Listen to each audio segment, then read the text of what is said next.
Hey everybody, welcome to today's video. As always, it's so awesome to see you. Thanks so much for stopping by. I recently had somebody ask me to share some thoughts on drumsticks and to mention which brand I use. So let's chat about that a little bit. The format for today's video is admittedly going to be geared more toward the beginner, but maybe there's something here for everyone. And I just kind of want to help out those who may go to a music store and stare at a wall of sticks and not know where to begin. So without further ado, let's make this happen. For those of you who may just be getting started, it's really helpful to know up front that drumsticks are a personal choice. Drumsticks are to drummers as picks are to guitarists. So find what you like.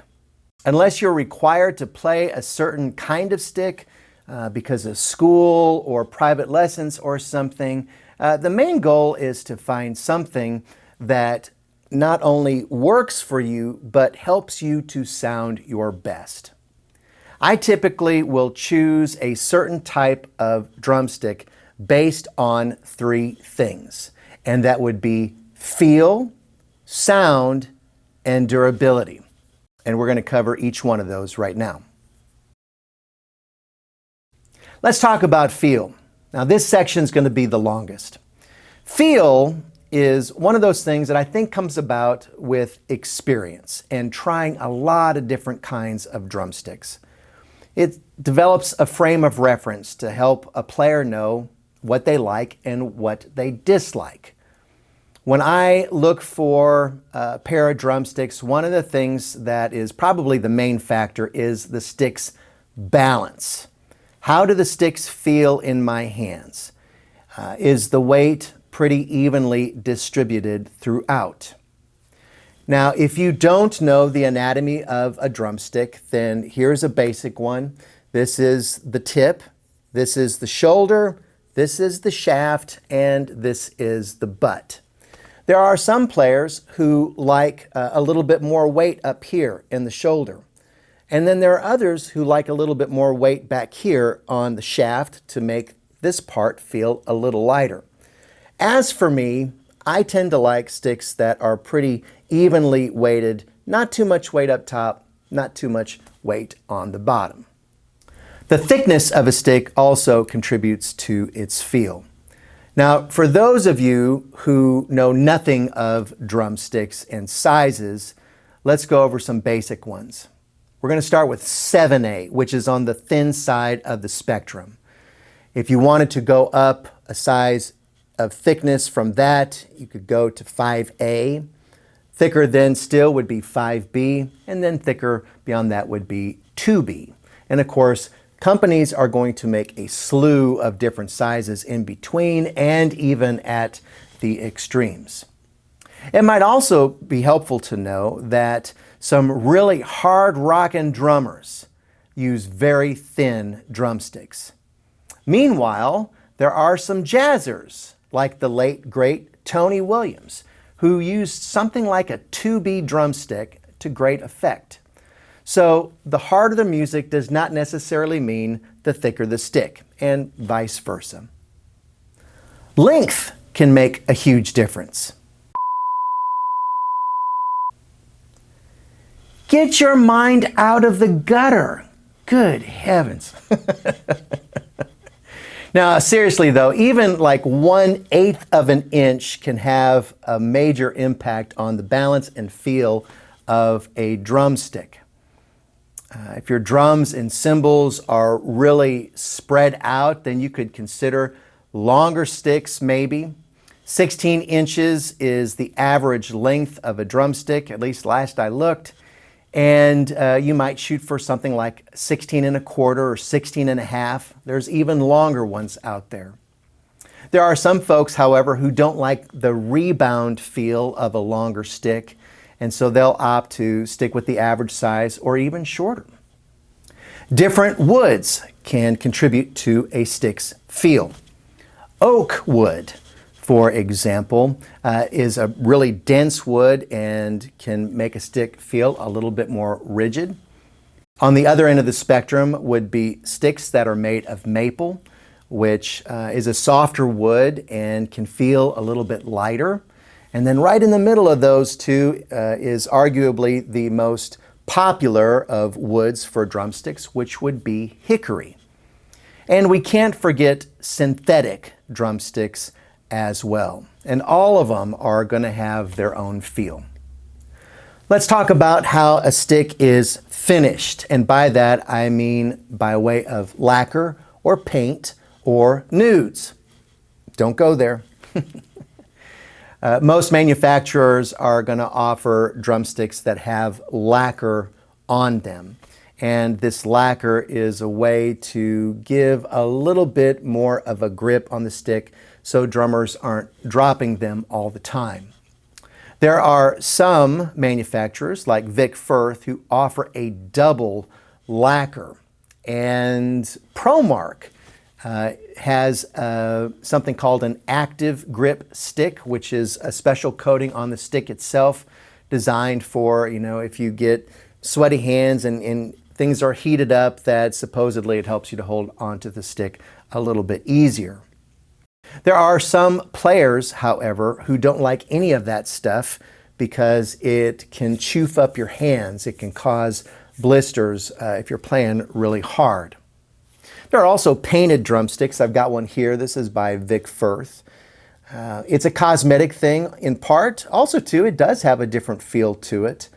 And I guess one recommendation is if you do opt for a painted drumstick that you go with a reputable company. Otherwise, you might find that that paint ends up on your cymbals. And then there's the nude drumsticks or the bare drumsticks. And these would be for the folks who don't like all the lacquer, don't like the grips. And one benefit of the nude stick is that for those with sweaty hands, that some of that gets absorbed into the stick and it can make it a little bit easier to hold on to. So there's a lot to consider here in the feel side of things. The good news, however, is that you can go to a reputable music store and quite often they will let you, try out whatever stick that you want on a practice pad so it doesn't mark up the sticks or anything, to get a feel for all of the different offerings that are out there. Also, one word of experience here. I can't tell you how much money I have spent on sticks over the years where I've gone into a store, I find a pair of sticks I like, I'm playing them on the pad, they feel great, and then I bring them home and I sit behind the drum set and then they feel completely different. Just to let you all know, that is a normal thing and just maybe anticipate that. All right, we're at the second section now, which is to explore how drumsticks can contribute to your sound. Let's start with the tips. If you are looking at a little bit of a brighter ping to your ride cymbal or your hi-hats, then you might consider getting a nylon tip stick. If you're wanting something a little bit more subdued, a little bit more natural sounding, then you probably will opt for a wood tip stick. There's also all the different shapes of tips to consider. 3 of the more popular ones are rounded or beaded, and then oval or acorn. And of course, manufacturers are going to offer a ton of different variations of these things. But these are 3 pretty popular ones. The oval ones, from my experience, tend to project a little bit more, a little bit louder. The beaded or the rounded ones are very articulate. And then the acorn sticks are nestled right in between those 2. Again, some good news if you're at that music store and they will allow you, you can take a pair of sticks and you can tap on the ride cymbal to hear how the tip will sound. Just be careful not to mark up the stick or you might end up buying it. The weight of drumsticks can affect your tone. I mentioned earlier that there are some players who like to have a little bit more weight up on the shoulder, on the top part of the drumstick.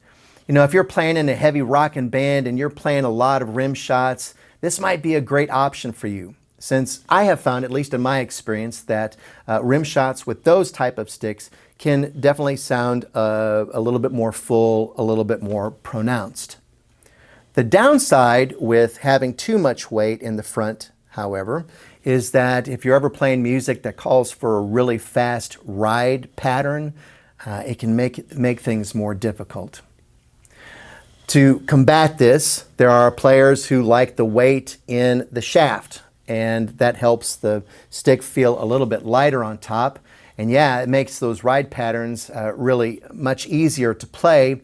However, the rim shots then might not quite sound as full. So there are definitely trade-offs to this and where weight is distributed.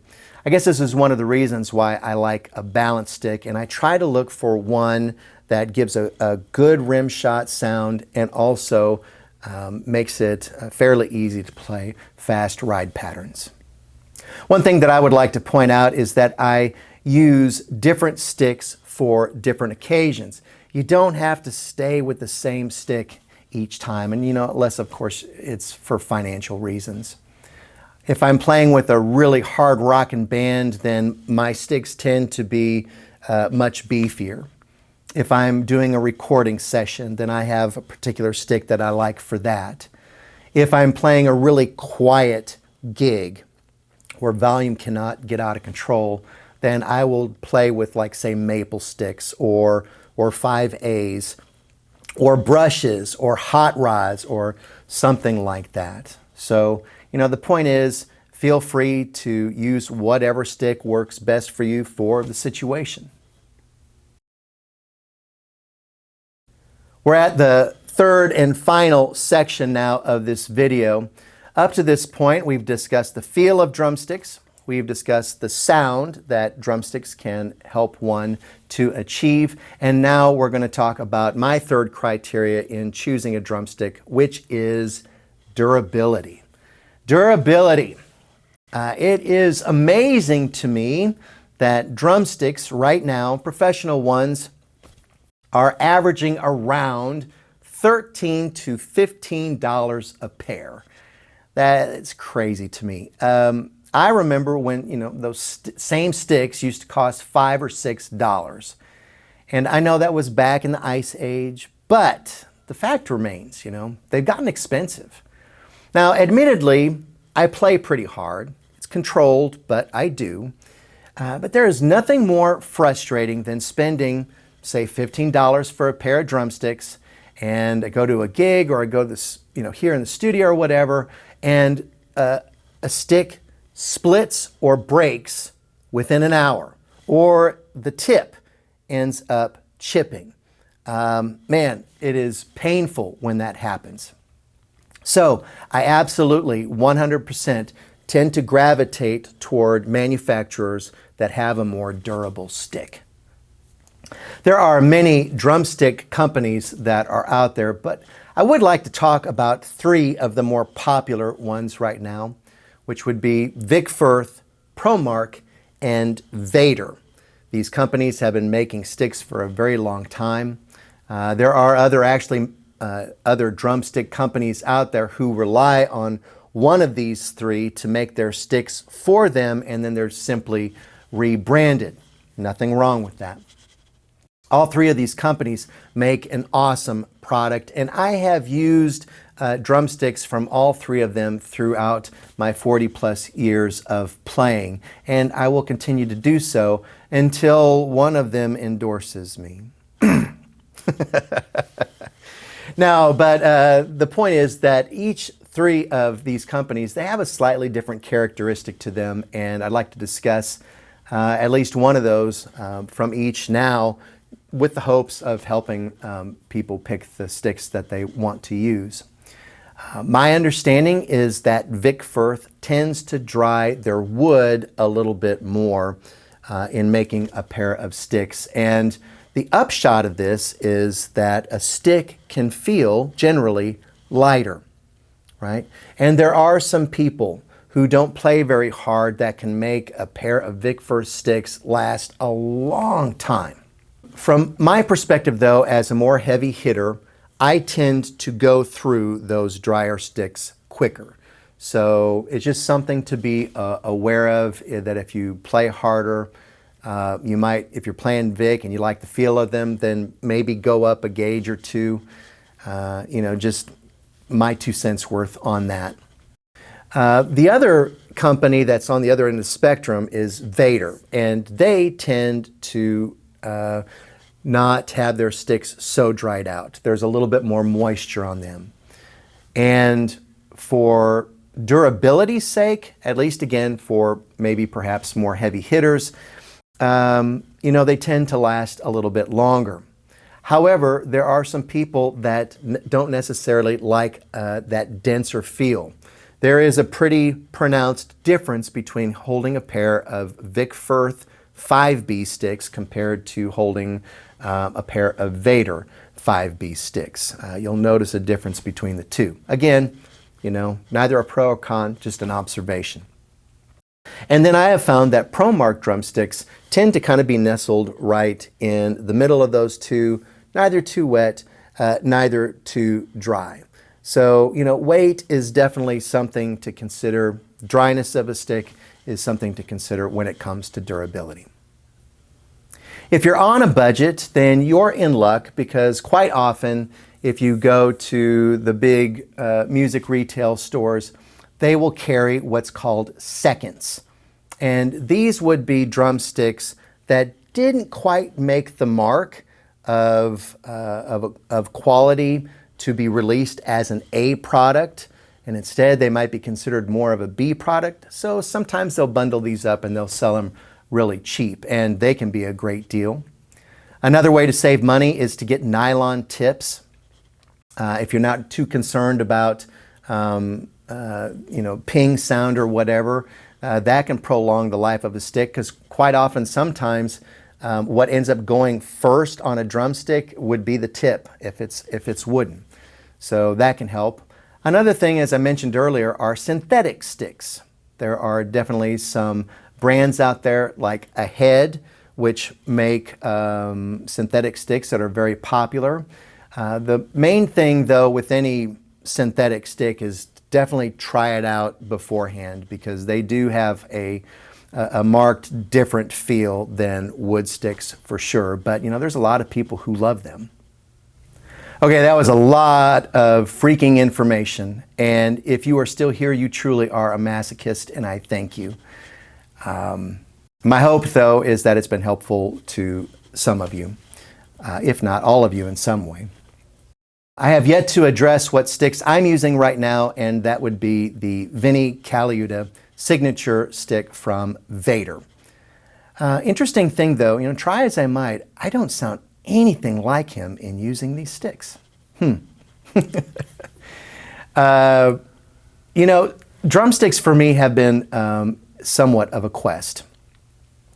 I wish I was one of those guys who could have picked up a pair of sticks, 40 years ago and said, well, I've been using this particular stick from this particular brand my whole life long, and I really haven't strayed or varied from it. And, there's definitely a part of me that is jealous of that.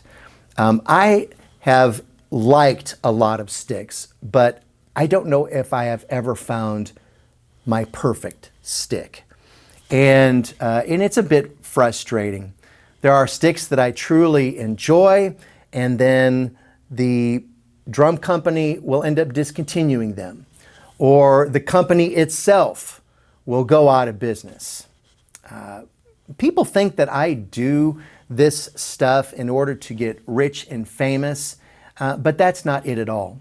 It honestly has become a quest to the point I just want to get popular enough to the point where one of these drum companies will go, you know what?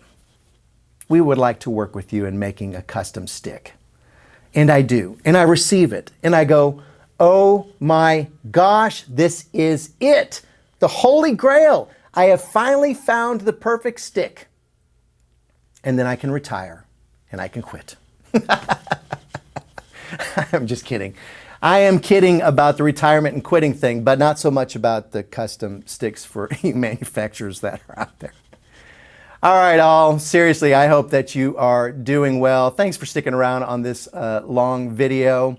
Until the next one, as always, light and love to you. Take care now. Bye. If you're one of those drummers that really has a lot of your stuff spread out on your kit, then you might consider a longer drumstick. So let's see, last time I looked, 16 inches was around the average. And, oh, no. Okay, where was I going with this? 16 inches was like the average, and, you know, people who were wanting, I can't do this now.